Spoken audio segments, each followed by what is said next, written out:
નમસ્કાર વિદ્યાર્થી મિત્રો, આજે આપણે ધોરણ 12 વિષય સંસ્કૃતની અંદર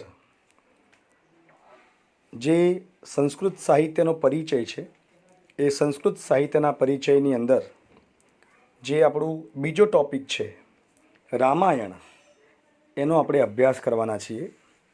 આપ સૌ જાણો છો કે રામાયણ અને મહાભારત એ આપણી ભારતીય સંસ્કૃતિના આર્ષ મહાકાવ્યો છે. આદિકવિ વાલ્મીકીએ આદિકાવ્ય રામાયણની રચના કરી અને મહર્ષિ કૃષ્ણ દ્વૈપાયન વ્યાસે એટલે કે મહર્ષિ વેદ વ્યાસે મહાભારતની રચના કરી. આપણી ભારતીય સંસ્કૃતિના પ્રતિબિંબ ગણાતા આ બંને જે એપિક્સ છે એટલે કે આર્ષ મહાકાવ્યો છે એ આપણા દરેકે દરેક નાના બાળકથી માંડીને વયોવૃદ્ધ સુધી તમામને એનો પરિચય છે જ. તો આવો આપણે એનો વિશેષ પરિચય કેળવી અને પાઠ્યપુસ્તકીય રીતે એનો અભ્યાસ કેળવીએ, એનો સામાન્ય પરિચય કેળવીએ અને પરીક્ષાની દૃષ્ટિએ પણ એ મહત્ત્વનું હોવાથી એની પરીક્ષાની દૃષ્ટિએ પણ જોવાનો પ્રયત્ન કરીએ. તો આપણે જોઈએ રામાયણ.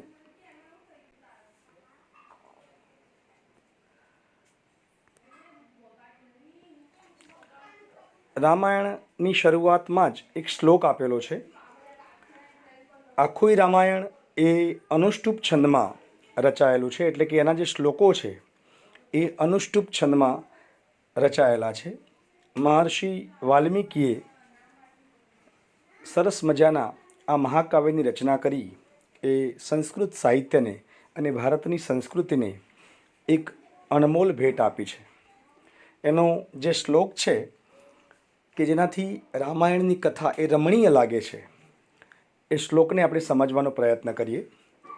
સદૂષણાપી નિર્દોષા સખરાપી સુકોમલા નમસ્તસ્મૈ કૃતાયેન રમ્યા રામાયણી કથા રમ્યા રામાયણી કથા રમ્યા રામાયણી કથા.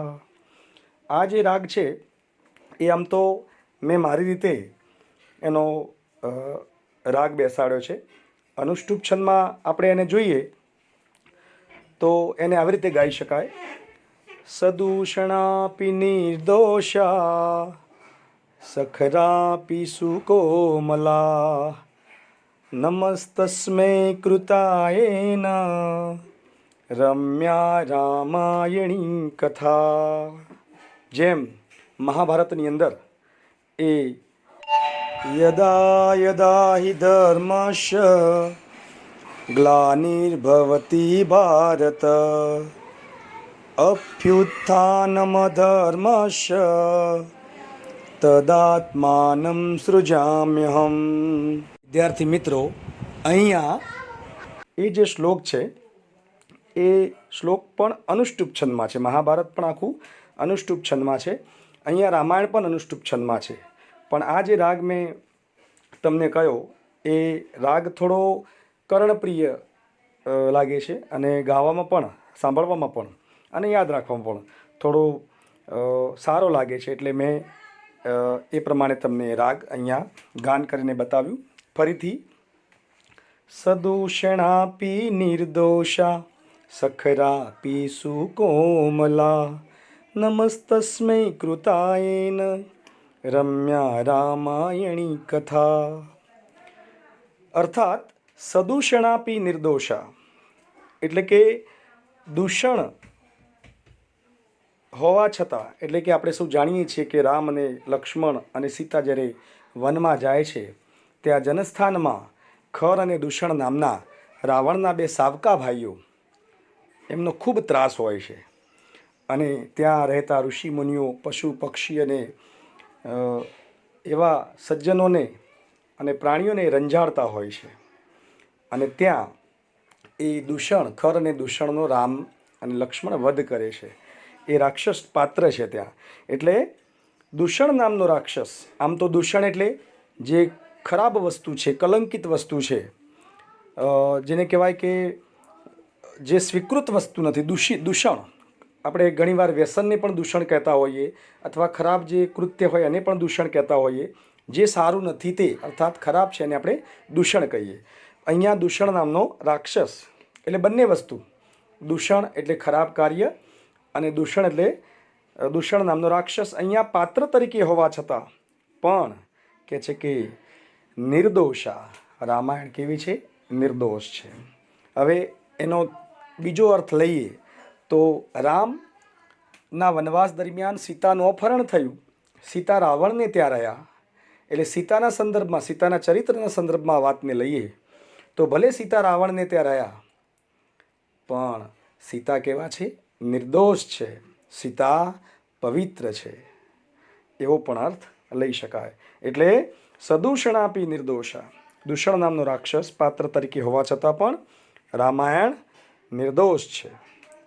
અને સખરાપી સુકોમલા, ખર નામનો રાક્ષસ અહીં પાત્ર તરીકે હોવા છતાં પણ એ સુકોમલા, આમ તો ખરહ એટલે ગધેડો થાય, તો બીજો અર્થ લઈએ તો અહીંયા કે છે કે ખર નામનો જે રાક્ષસ છે એ પાત્ર તરીકે હોવા છતાં પણ રામાયણ કેવી છે? સુકોમલા, એટલે કે સુકોમળ છે.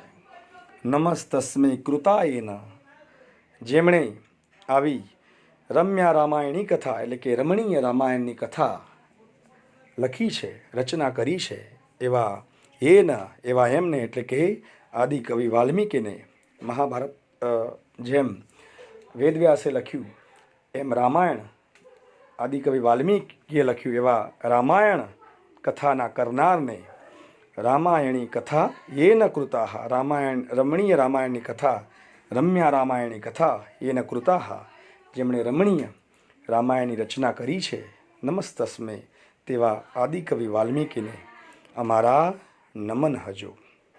અહીંયા બે વસ્તુ એ આપણા ધ્યાને આવી છે કે દૂષણ નામનો રાક્ષસ હોવા છતાં રામાયણ નિર્દોષ છે, સીતા રાવણને ત્યાં રહ્યા તો પણ સીતા કેવા છે? પવિત્ર, એટલે કે નિર્દોષ છે. ખર નામનો રાક્ષસ પાત્ર તરીકે હોવા છતાં પણ રામાયણ કેવી છે? એ સુકોમળ છે.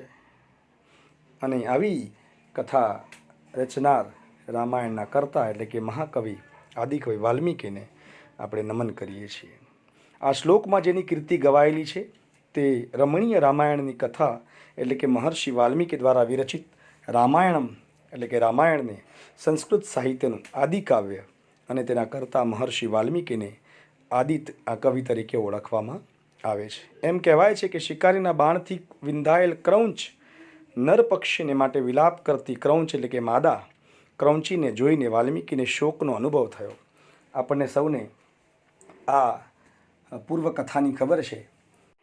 તમસા નદીને કિનારે એ નદીમાં સ્નાનથી પવિત્ર થઈને ઋષિ મુનિ જ્યારે ત્યાંથી પસાર થતા હતા ત્યારે એક ક્રૌંચ યુગલ નર અને માદા એ બંને સાથે ક્રીડા કરી રહ્યા હતા, અને એવામાં જ એક શિકારીના બાણથી પેલો જે નર પક્ષી છે, ક્રૌંચ પક્ષી છે, એ ઘવાય છે, એને બાણ વાગે છે.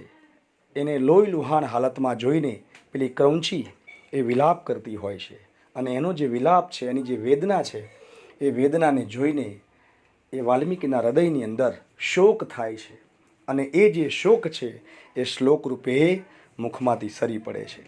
વિદ્યાર્થી મિત્રો, આપણે સૌ જાણીએ છીએ કે ઋષિ મુનિઓના જે હૃદય છે એ વજ્ર કરતાંય કઠોર હોય અને પુષ્પ કરતાંય, ફૂલ કરતાંય કોમળ હોય. વજ્રાદપી કઠોરાણી મૃદુની કુસુમાદપી, વજ્ર કરતાંય કઠોર હોય અને ફૂલ કરતાંય કોમળ હોય એવા લોકોત્તરણામ ચેતાંસી કો વિજ્ઞાતુમ અર્હતિ, એવા જે લોકોત્તર પુરુષો છે, એવા જે ઋષિ મુનિઓ છે, સંત મહંત વ્યક્તિઓ છે, એ રુજુ હૃદયના હોય છે. કહે છે કે એમને કોણ જાણી શકે. એમના હૃદયની અંદર શોક થયો એટલે એ શોક એ શ્લોક રૂપે બહાર સરી પડ્યો. એ ક્રૌંચ અને ક્રૌંચીને શ્રાપ હોય છે કે એ જેવી જ રાત્રિ પડે, સંધ્યા ઢળે અને રાત્રિ પડે એટલે એમને છૂટા પડવાનું હોય છે. એટલે એ દિવસ દરમિયાન એકબીજાથી છૂટા પડતા નથી, કારણ કે એમને ડર છે કે હમણાં એ રાત્રિ પડી જશે અને આપણને છૂટા પડવું પડશે. એટલે બંને ક્રીડા કરતા હોય છે અને પેલા શિકારીના બાણથી એ પેલું ક્રૌંચ પક્ષી વિંધાય છે અને ક્રૌંચીના એ વિલાપથી થયેલો જે શોક છે એ વાલ્મીકીના મુખમાંથી શ્લોક રૂપે સરી પડે છે અને ઉદ્ગારો એવા થાય છે કે એ શોકના શ્લોકત્વને પામવાની ઘટના એ રામાયણની રચનાનું પ્રેરણા સ્થાન છે. મા નિષાદ પ્રતિષ્ઠામ ત્વામગમઃ શાશ્વતી સમઃ યત ક્રૌંચ મિથુનામેકમ અવધિ કામ મોહિતમ. અર્થાત હે શિકારી, તું આવનારા અનંત વર્ષો સુધી શાંતિ કે સ્થિરતાને પામી શકીશ નહીં, કારણ કે તે ક્રૌંચ પક્ષીના યુગલમાંથી કામમોહિત એવા એકને હણી નાખ્યું છે. જે યુગલ સરસ રીતે સાથે ક્રીડા કરતું હતું, કામમોહિત હતું, અને એ યુગલના માંથી એક પક્ષીને તે મારી નાખ્યું છે, હણી નાખ્યું છે. એટલે આવનારા અનંત વર્ષો સુધી મા નિષાદ, નિષાદ એટલે હે પારધી, ત્વામ અગમઃ શાશ્વતી સમાહ, મા એટલે નહીં, ત્વમ અગમઃ શાશ્વતી સમા એટલે તું આવનારા અનંત વર્ષો સુધી શાશ્વતી સમાહમાં સુખ શાંતિ કે સ્થિરતાને પામીશ નહીં. કારણ કે યત એટલે કારણ કે કામમોહિતમ કામ ક્રીડા કરી રહેલા, રતિ ક્રીડા કરી રહેલા ક્રૌંચ મિથુનામ ક્રૌંચ યુગલમાંના એકમ વધી એકને તે મારી નાખ્યું છે. આમ એ જે શોક શ્લોક રૂપે બહાર પડ્યો અથવા તો મુખમાંથી સરી પડ્યો એ આ રામાયણનું પ્રેરણા સ્થાન છે. વિદ્યાર્થી મિત્રો, રામાયણ શબ્દને આપણે સમજીએ તો રામાયણ, રામ વત્તા અયન, રામના જીવનની ગતિ. રામ એટલે રામનું, અયન એટલે ગતિ, એટલે કે રામના જીવનની જે ગતિ છે અથવા તેમના જીવનને નિરૂપતી એ કૃતિ છે, એને કહીએ છીએ રામાયણ. વિદ્યાર્થી મિત્રો, એમાં 7 કાંડ છે, જેમાં પહેલો છે બાલકાંડ, બીજો છે અયોધ્યાકાંડ, ત્રીજો છે અરણ્યકાંડ, ચોથો છે કિષ્કિંધાકાંડ, પાંચમો સુંદરકાંડ, છઠ્ઠો યુદ્ધકાંડ અને સાતમો ઉત્તરકાંડ. આમ 7 કાંડમાં કુલ મળીને 24,000 જેટલા શ્લોકો એટલે કે પદ્યો એ એમાં નિરૂપાયેલા છે. આનો રચનાકાળ ઈસવીસન પૂર્વે 500 વર્ષથી પણ પ્રાચીન માનવામાં આવે છે. વિદ્યાર્થી મિત્રો, આપણે એનું વિષય વસ્તુ આવનારા અભ્યાસમાં ભણીશું. નમસ્કાર.